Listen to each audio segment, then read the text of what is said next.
To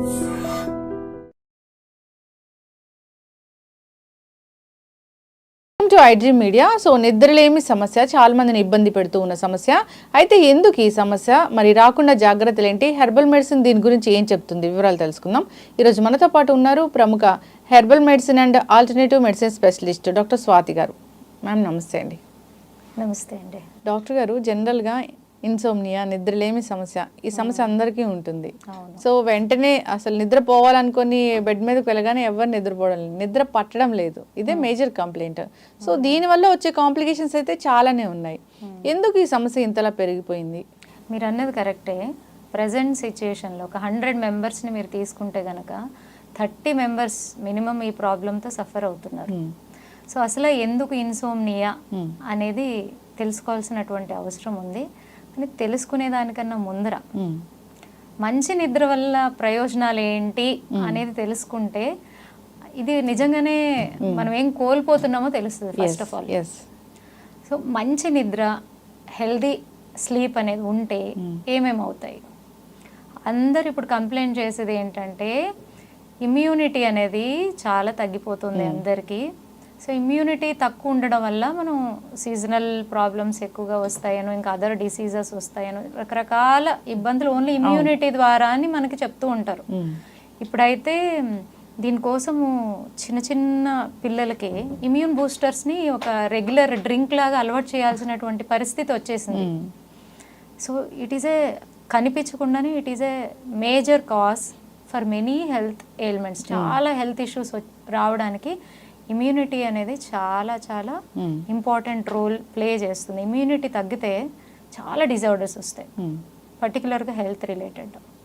so first ఇమ్యూనిటీని మనకి ఇచ్చేటటువంటి natural best medicine, no expense, నిద్ర. మంచి నిద్ర.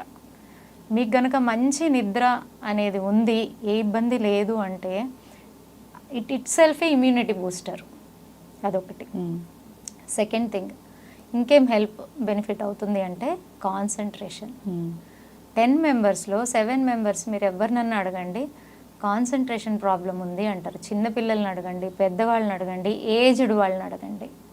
ఎందుకంటే మీరు గమనించండి, ఏజ్ అయిన తర్వాత నిద్ర సమస్య వస్తుంది అని అందరూ అంటూ ఉంటారు. కానీ ఇప్పుడు పిల్లలు కూడా సరిగా నిద్రపోవట్లేదని పేరెంట్స్ కంప్లైంట్ చేస్తూ ఉంటారు. త్వరగా పడుకోమని ఎంత చెప్పినా పిల్లలు పడుకోరు, వాళ్ళ వల్ల మా నిద్ర కూడా డిస్టర్బ్ అవుతుంది అని చెప్తూ ఉంటారు. సో దీనివల్ల కాన్సన్ట్రేషన్ అనేది దెబ్బతింటుంది. మంచి నిద్ర ఉంటే మంచి కాన్సన్ట్రేషన్ లెవెల్స్. అండ్ పర్టికులర్గా మనిషి మూడ్ అనేది ఉంటుంది కదా, నా మూడు ఈవేళ బాగుంది, నా మూడు ఈవేళ బాగోలేదు అని చెప్తూ ఉంటారు కదా. మంచి నిద్ర మీ మూడ్ని బ్యాలెన్స్ చేస్తుంది. ఎటువంటి సిచ్యుయేషన్ అన్నా అవునండి, మీరు పొద్దున్న లెగిసినప్పటి నుంచి సాయంకాలం వరకు మీరు వర్క్లో బిజీ ఉంటారు, బై మైండ్ కూడా మీరు బిజీ ఉంటారు. ఫిజికల్ స్ట్రెంగ్త్ అనేది కూడా మీ డే టు డే వర్క్ని హెల్దీగా తీసుకెళ్ళాలంటే చాలా చాలా అవసరం. మూడ్ అనేది చాలా ఇంపార్టెంట్ రోల్ ప్లే చేస్తుంది. సో ఎనీ సిచ్యుయేషన్లో మీ మూడ్ని మీరు బ్యాలెన్సింగ్గా ఉంచుకోవడానికి మంచి నిద్ర అనేది చాలా చాలా అవసరం. ఇలాగ రకరకాలుగా మనకి మంచి నిద్ర హెల్ప్ చేస్తుంది. ఎస్, ఖచ్చితంగా మ్యామ్. నిజంగానే మీరు అన్నట్లు నిద్రపోకపోతే, నిద్రపోని నెక్స్ట్ డే చాలా అంటే మనం చాలా డిస్టర్బ్డ్గా ఉంటాము. చిన్నపిల్లలు ఉండో లేదా ఇతర అనారోగ్య సమస్యల వల్ల ఇలా నిద్ర ఎప్పుడైనా ఫస్ట్ ఏం చేస్తారు చెప్పండి? నిద్ర సరిగా లేకపోతే పొద్దున్న లేవంగానే మీరు మీ ఇంట్లోనే చెక్ చేయండి. ఎవరైనా లేట్గా పడుకున్నారు, సరిగా నిద్ర లేదు అంటే వాళ్ళ నెక్స్ట్ డే బిహేవియర్ ఎలాగుంటుందంటే చాలా మందికి వాళ్ళకి తెలియదు ఎందుకు ఇలా బిహేవ్ చేస్తున్నారు. ఊరికూరినే కోపం పడుతూ ఉంటారు, ఇరిటేట్ అవుతూ ఉంటారు. చికాకు ఏ లెవెల్లో ఉంటుందంటే ఇంట్లో ఉన్న వాళ్ళందరినీ అరుస్తూ ఉంటారు. సగం వాళ్ళ వల్ల మిగిలిన వాళ్ళకు కూడా డిస్టర్బెన్స్ అవుతుంది కదా. సో ఇది మేజర్ రోల్ అనమాట, అంత చేంజ్ తీసుకొస్తుంది. సో ఇదొక కారణం. అయితే మీరు ఇంకొకటి గమనించండి, ఈ నిద్రలేమి అనేది సమస్యగా చెప్తూ ఉంటారు కదా, దీన్ని కూడా మీరు అనలైజ్ చేయగలగాలి. అసలు ఇన్సోమ్నియా అంటే ఏంటి? బేసిక్గా మన డే టు డే లైఫ్లో నెలలో ఒక 2 రోజులు నిద్ర పట్టలేదు అని అనుకోండి, అది ఇన్సోమ్నియా కాదు. ఓకే, లేదా ఇంట్లో ఏదైనా ఫంక్షన్ ఉంటున్నప్పుడు మనకు ఆ 2 రోజులు నిద్ర అనేది ఉండదు, అది ఇన్సోమ్నియా కాదు. రోజు నిద్ర పట్టకపోతేనే రోజు నిద్ర పట్టకపోయినా, వారంలో 3 రోజులు సరిగా నిద్ర లేకపోయినా, బెడ్ మీదకి వెళ్ళిన తర్వాత అర్ధరాత్రి వరకు కూడా మీరు ప్రయత్నిస్తూ ఉంటారు, ఎప్పుడెప్పుడు నిద్ర వస్తుంది, పడుకుందాం అని. ఇలాంటి ఇబ్బందులతో సఫర్ అవుతూ ఉంటారు కదా, దీన్ని మనం ఇన్సోమ్నియాగా తీసుకోవాలి. ఓకే, మరి ఇన్సోమ్నియా ఉంది, ప్రతిరోజు ట్రై చేస్తున్నా నిద్ర పట్టట్లేదు అన్నప్పుడు హెర్బల్ మెడిసిన్ ఎలా పనిచేస్తుంది? న్యాచురోపతి లో దీనికి ఎటువంటి ట్రీట్మెంట్స్ ఉన్నాయి? జనరల్గా ఏదైనా హోమ్ రెమెడీస్ ఉన్నాయా ఇది తగ్గించుకోవడానికి? హోమ్ రెమెడీస్ ఉన్నాయి. అన్నిట్లకన్నా ముందు హోమ్ రెమెడీలో మనం వెళ్ళే కన్నా ముందు మనమే కొన్ని స్టెప్స్ని తీసుకోవాల్సినటువంటి అవసరం చాలా చాలా ఉంటుంది. మీరు పొద్దున్నే లేవంగానే డే టు డే ప్లాన్ చేసుకుంటారు. 9 అవ్వగానే నేను ఆఫీస్కి వెళ్ళాలి, 1 గంట అవ్వగానే నేను లంచ్ చేయాలి, అవునా కదా. సాయంకాలం 4 or 5 అవ్వగానే నేను డైలీ వాకింగ్ చేయాలని ఏదైతే రూల్స్ అండ్ రెగ్యులేషన్స్ మనం పెట్టుకుంటామో, ఇలాంటి రూల్స్ అండ్ రెగ్యులేషన్స్ మనం పడుకోవడానికి పెట్టుకోవాలి. డైలీ 9కో 9:30కో లేదా మ్యాక్సిమం 10కి నేను పడుకుంటాను కంపల్సరీ అనేది మనకు మనం ప్రామిస్ చేసుకోవాలి. అప్పుడే ఈ ప్రాబ్లం నుంచి బయటకు రాగలుగుతాం. ఓకే, సో పడుకునే కన్నా ఒక 1/2 an hour ముందు మన చుట్టుపక్కల ఏదైతే మన బెడ్రూమ్ ఏదైతే ఉందో, హాల్ కానీ లైట్స్ అన్ని డిమ్ చేసేసేయాలి. It is very important and చాలా ఇంపార్టెంట్. మీరు గమనించండి, ఎక్కువ ఇన్సోమ్నియా రావడానికి కారణం ఎక్కువ మంది బెడ్రూమ్లో టీవీ పెట్టుకుంటారు. స్క్రీన్ టైం పెరిగిపోయింది అని తెలవకుండానే మనం కాసేపు చూద్దాం, 10 నిమిషాలు చూద్దాం అంటే ఐ ఇంకా స్ట్రెయిన్ అవుతుంది, ఆ కామ్నెస్ మైండ్లో రాదు. సో ఎటువంటి ఎలక్ట్రానిక్ గ్యాడ్జెట్స్ని మనం బెడ్రూమ్లోకి తీసుకెళ్ళకూడదు. ఒక టెలివిజనే కాదు, ఒక ఫోన్ కానీ ఒక ల్యాప్టాప్ కానీ మనం పడుకోవాలి అనుకున్న టైంకి 1.5 hour ముందు అవన్నీ మనం పక్కన పెట్టాలి, అవునా.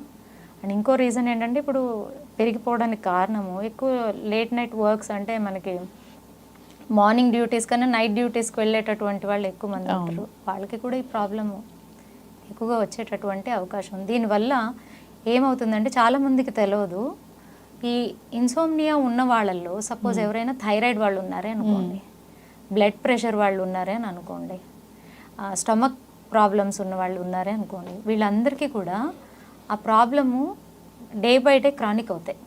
బ్లడ్ ప్రెషర్ పెరుగుతుంది, థైరాయిడ్ లెవెల్స్ పెరుగుతాయి, దానివల్ల హార్మోనల్ ఇష్యూస్ వస్తాయి. ఇవన్నీ కూడా దానివల్లే వస్తాయి. అన్నిటికన్నా ఇంపార్టెంట్, ఇన్సోమ్నియా వల్ల మీ బ్రెయిన్లో మనకి అన్ని రకాల సిస్టమ్స్కి సంబంధించిన వర్క్స్ జరుగుతాయి ప్రతి పార్ట్లోని. సో వీటి కనెక్టివిటీ, వీటి ఫంక్షన్ కూడా డిస్టర్బ్ అయిపోతుంది. ఓకే, సో అన్ని ప్రాబ్లమ్స్ దీనివల్ల వస్తాయి. అండ్ గ్రోత్ హార్మోన్ అని ఉంటుంది మనకి, బేసిక్గా చిన్న ఏజ్లో మనకి మంచి గ్రోత్ పీరియడ్ అనమాట, మంచి హైట్ని గెయిన్ చేయొచ్చు.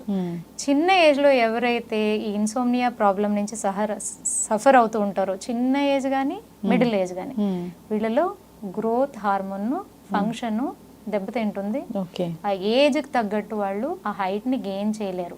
ఇవన్నీ ఓన్లీ నిద్ర నుంచే వస్తాయి చూడండి. డాక్టర్ గారు, సో జనరల్గా నిద్ర వల్ల ఇన్ని రకాల అనారోగ్య సమస్యలు వస్తాయి. సో నిద్ర పట్టాలంటే మీరు చెప్పినట్లుగా హెర్బల్ మెడిసిన్ అనేది పనిచేస్తుందా? అసలు ఎట్లా ఉంటుంది ఈ వైద్యం? 100% హెర్బల్ మెడిసిన్ బాగా పనిచేస్తుంది. ఇప్పుడు ఎక్కువగా ఏమైపోయిందంటే, ఈ స్లీపింగ్ ట్యాబ్లెట్స్కి అలవాటు పడిపోయి ఉన్నారు. సో అది కూడా మంచిది కదా. ఏంటంటే మనకి అదర్ హ్యాబిట్స్ ఎలా ఉంటాయో, స్మోకింగ్ కానీ డ్రింకింగ్ కానీ, ఇది కూడా ఒక హ్యాబిట్ లాగా మారిపోతుంది. సో దానివల్ల ఉండేటటువంటి అదర్ ఇష్యూస్ కూడా డెవలప్ అయ్యే ఛాన్సెస్ ఎక్కువగా ఉంటుంది. అందువల్ల హెర్బల్ మెడిసిన్ ఏంటంటే మీకు సైడ్ ఎఫెక్ట్స్ ఉండదు అండ్ మీకు త్వరగా రిజల్ట్ ఉంటుంది. సో ఈజీగా వాళ్ళకి ఆ సమస్య అనేది తగ్గుముఖం పడుతుంది. సో దీంట్లో మీకు కొన్ని చెప్తాను. బేసిక్గా ఏంటంటే, రాత్రి అవ్వగానే చిన్న చిన్నవి ఫస్ట్ చేంజెస్ చేసుకోవాలి. ఎలాగంటే, మంచిగా హాట్ వాటర్ బాత్ తీసుకోవాలి, వేడి నీళ్ళతో బాగా స్నానం చేయాలి. ఆ తర్వాత కొబ్బరి నూనె ఉంటుంది కదా, కొబ్బరి నూనెతో పాదాలని మినిమం 10 to 15 minutes మసాజ్ చేయాలి. అలాగే వీక్లీ వన్స్ హెడ్ మసాజ్ చేసుకోవాలి. ఇవన్నీ సింపుల్ అంటే మెడిసిన్స్కి మనం అలవాటు పడకుండా ప్రాబ్లమ్ని ఫస్ట్ మనము ఎరాడికేట్ చేయడం. అప్పుడు కూడా అవ్వలేదు అంటే మనం నెక్స్ట్ స్టెప్కి వెళ్ళాలి. మీకు మిల్క్ చాలా హెల్ప్ చేస్తుందండి. వేడి పాలల్లో రాత్రి కొంచెం హనీ వేసుకుని తాగడం వల్ల కూడా మంచి నిద్ర వస్తుంది.